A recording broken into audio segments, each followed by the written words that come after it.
Selepas video ini, anda akan melihat tali dengan cara yang berbeza.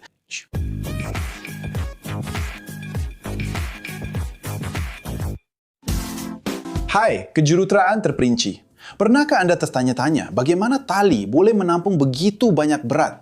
Atau bagaimana ia mampu memindahkan daya dari satu titik ke titik lain dengan begitu berkesan? Fikirkan kali terakhir Anda melihat kren mengangkat beban yang sangat besar, seorang pendaki tergantung di dinding menegak, atau bahkan jaring ikan yang terapung di laut. Dalam semua situasi ini, tali adalah watak utama yang senyap. Tetapi, apa sebenarnya yang membuat elemen yang kelihatan mudah ini begitu boleh dipercayai? Dan tali adalah elemen linear dan fleksibel, mampu memindahkan daya melalui tarikan, berbeza dengan batang atau rasuk yang boleh berfungsi sama ada dalam mampatan atau lenturan. Tali hanya berfungsi apabila ia ditegangkan, kerana jika Anda menolaknya, ia akan melentur. Siri ini adalah apa yang menjadikannya sangat berguna. Ini kerana fleksibilitinya membolehkan ia mengelak halangan, mengalui takau dan membalut objek. Manakala benang-benang di dalamnya yang disusun sepanjang-panjangnya berkongsi beban tarikan. Tetapi bilakah kita mula menggunakan tali? Sejarah tali berjalan seiring dengan sejarah kejuruteraan manusia selama beribu-ribu tahun. Jauh sebelum logam diproses, serat tumbuhan sudah dipintal untuk menarik batu, mengikat kapal dan membina tempat perlindungan. Siapa yang masih ingat filem Tarzan? Bergayut, mereka boleh dianggap paling menyerupai tali. Serat hem, sisal, dan kapas telah mendominasi selama berabad-abad. Terima kasih kepada ketersediaan dan kemudahan pembuatan. Dengan revolusi perindustrian dan kemudian dengan perkembangan polimer sintetik, pada abad ke-20 muncul bahan seperti nilon, polyester, dan polipropilena yang membawa peningkatan besar dalam kekuatan tegangan, ketahanan, dan kawalan sifat-sifat. Pada masa yang sama, metalurgi membolehkan penghasilan kabel keluli yang sangat penting dalam jambatan, kereta kabel, kren, dan lift. Hari ini, selain bahan klasik, terdapat juga bahan berprestasi tinggi seperti gentian aramida atau Kevlar dan polietilena berat molekul ultra tinggi seperti UHMWPE yang dikenali sebagai Dyneema atau Spectra yang menggabungkan kekuatan tinggi dengan berat yang ringan. Perkembangan bukan sahaja memperluaskan aplikasi, malah turut memperhalusi pemahaman tentang cara mereka bentuk tali untuk setiap keperluan. Tetapi sebenarnya jenis tali apa yang kita bincangkan? Cara mudah untuk mengaturnya adalah berdasarkan bahan. Tali semula jadi seperti rami, sisal, dan kapas mempunyai cengkaman yang baik dan selesa disentuh, tetapi menyerap air, kehilangan kekuatan apabila basah, dan mudah rosak lama-kelamaan. Tali sintetik menjadi pilihan utama kerana menawarkan prestasi yang lebih konsisten di mana nylon sangat tahan lasak dan anjal, sangat baik untuk menyerap hentakan. Polyester mempunyai redanan yang lebih rendah serta ketahanan yang sangat baik terhadap lelasan dan sinar UV. Manakala polipropilena adalah ringan dan boleh terapung, berguna di persekitaran air, walaupun kurang tahan lelasan dan haba. Sementara itu, gentian canggih seperti UHMWPE dan aramida menawarkan ketahanan yang sangat tinggi dengan regangan yang sangat rendah. Namun, UHMDPE sensitif terhadap haba akibat geseran, dan aramida, walaupun boleh menahan suhu tinggi, mempunyai ketahanan yang lebih rendah terhadap keletihan akibat lenturan. Selain itu, terdapat juga kabel keluli atau tali dawai yang diperbuat daripada dawai yang dipintal atau dianyam dalam berkas yang tiada tandingan dari segi kekuatan dan ketahanan. Apabila direka bentuk dan diselenggara dengan betul, ia lebih berat dan memerlukan penjagaan khusus dalam pemeriksaan dan penyelenggaraan. Satu lagi cara penulasan adalah berdasarkan aplikasi dalam aktiviti mendaki. Tali dinamik direka untuk mempunyai sedikit regangan dan menyerap tenaga jatuhan, sekaligus mengurangkan puncak impak pada pendaki. Bagaimana pula dengan titik sau untuk aktiviti abseiling, penyelamatan teknikal, kerja di tempat tinggi, dan speleologi, iaitu kajian tentang gua. Biasanya, tali statik atau separastatik yang mempunyai regangan rendah digunakan untuk kawalan dan kecekapan yang lebih baik dalam pembinaan dan industri. Tali dan kabel digunakan untuk mengikat, mengangkat, menggerakkan beban dan sistem takal dalam bidang maritim. Polyester dan polipropilena adalah biasa digunakan dalam tali pengikat dan kabel sauh. Tetapi bagaimana tali melakukan fungsinya? Prinsipnya adalah physical dan elegan, di mana apabila Anda mengenakan daya, filamen dalaman akan mengalami tarikan. Sebagian daripada perubahan bentuk itu adalah elastik seperti spring yang membolehkan tenaga diserap dan kemudian kembali hampir kepada panjang asal. Sebahagian lagi mungkin kekal sepanjang masa melalui rayapan, bergantung kepada bahan dan keadaan.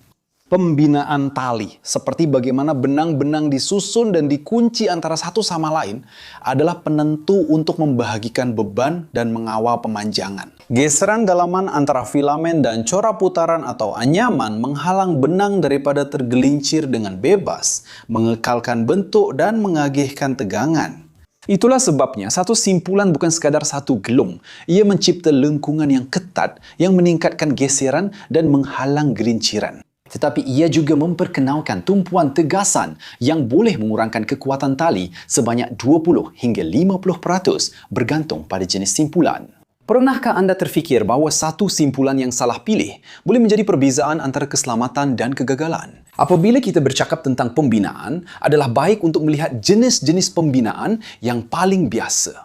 Tali berpintal yang klasik dengan 3 helai dibuat dengan memintal berkas-berkas tali ke arah yang bertentangan. Ia fleksibel dan selesa untuk dikendalikan, namun cenderung berpusing apabila dikenakan beban dan mungkin lebih mudah terjejas oleh geseran permukaan.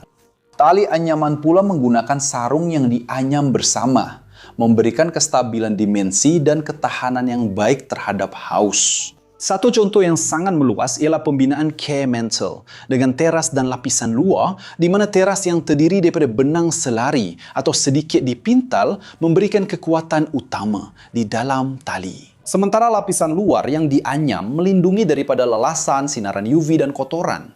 Tali mendaki moden mengikuti konsep ini, dengan teras direka untuk memanjang apabila terkena impak dan lapisan luar untuk melindungi serta memberikan kemudahan penggunaan. Dalam kabel keluli, prinsipnya adalah serupa, di mana dawai halus membentuk benang yang membentuk tali yang akhirnya membentuk kabel. Dengan corak khusus seperti 619 atau 636 yang mengimbangi fleksibiliti dan ketahanan terhadap keletihan akibat lenturan. Tetapi dalam penggunaan sebenar, apa yang paling penting? Pertama, hubungan antara beban putus dan beban kerja yang selamat. Dalam banyak aplikasi yang tidak kritikal, margin keselamatan yang lebih kecil digunakan, manakala dalam operasi menyelamat dan kerja di tempat tinggi. Standard dan amalan terbaik menetapkan faktor keselamatan dan kriteria pemeriksaan yang lebih ketat. Menurut regangan, tali dinamik meregang untuk menyerap tenaga manakala tali statik mengekalkan panjang untuk kecekapan.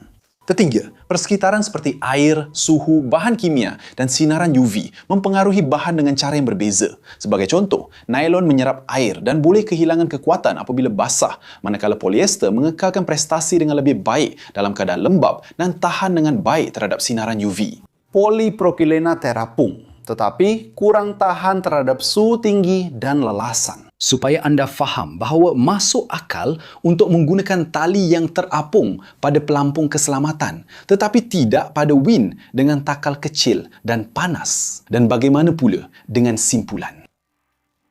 Mengetahui simpulan mana yang akan anda gunakan adalah penting kerana bergantung kepada jenis simpulan, ia akan mengubah tingkah laku tali tersebut. Dalam sistem takal, sebagai contoh, sudut dan geseran mengubah daya sebenar pada titik sau. Dan saya tak pasti sama ada anda pernah perasan. Oleh kerana kelengkungan juga penting, ini kerana setiap tali mempunyai jejari minimum kelengkungan yang disyorkan. Ini kerana melalui sudut tajam atau takal yang terlalu kecil akan menumpukan tekanan dan mempercepatkan keletihan. Melindungi tali dengan pelindung sudut, sarung pelindung atau penggele adalah satu amalan mudah yang dapat memanjangkan jangka hayat dan memurangkan risiko. Pemeriksaan visual dan sentuhan juga sangat penting. Dengan mencari kawasan yang leper, serat yang terdedah, gelembung, pengerasan akibat haba, potongan, perubahan warna, dan pencemaran dengan bahan kimia.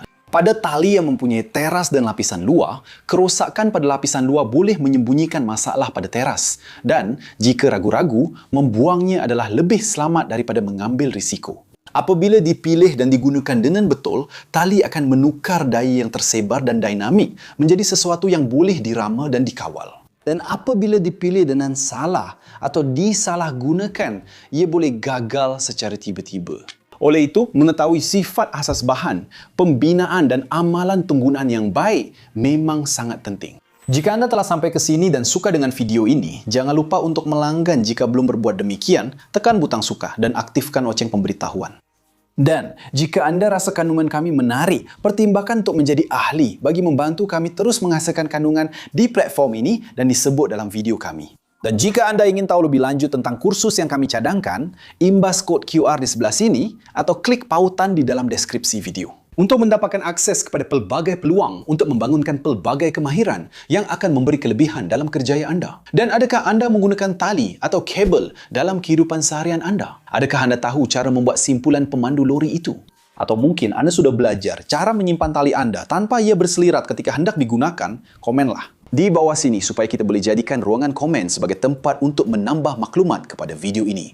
Di sebelah sini ada 2 pilihan video menarik yang anda perlu tonton untuk meluaskan pengetahuan anda dan memuaskan rasa ingin tahu anda. Dan jika anda ingin menyokong kami, tinggalkan like anda, langgan saluran ini, aktifkan loceng pemberitahuan dan pertimbangkan untuk menjadi ahli saluran ini. Itu sahaja pencinta kejuruteraan. Salam mesra dan jumpa anda di video seterusnya.